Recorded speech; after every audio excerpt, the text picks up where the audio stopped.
Hello भाई, नमस्कार। कैसे हैं? आयु पर पूछेंगे। बहुत खुशी बात है कि देखिए रितेश जैसा शूटिंग हो रहा है मिर्जापुर में। बहुत खतरनाक भीड़ लगा है। आप लोग को बैक में दिखाएंगे कैसे शूटिंग कर रहे हैं। बहुत इतना देखिए गाड़ी में सब जाम लग गया है। इधर गांव में शूटिंग हो रहा है मिर्जापुर, बहुत खतरनाक। इतना भीड़ लगा है कि आप लोग का दिखाइए के लिए लगे जाकर दिखा रहे हैं वीडियो। इतना बेहतरीन भीड़।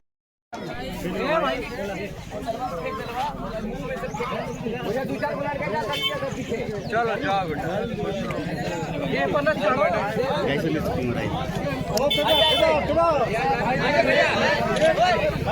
तो देख लीजिए मिर्जापुर शूटिंग हो रहा है। देखना भीड़ लग गया। देख लीजिए आप लोग रितेश पांडे की शूटिंग हो रहा है। भैया खाली करिए खिलाए बन खिलाया होगा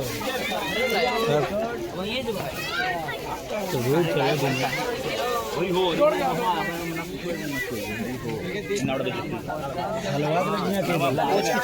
हलवा निकाल के पिया थी।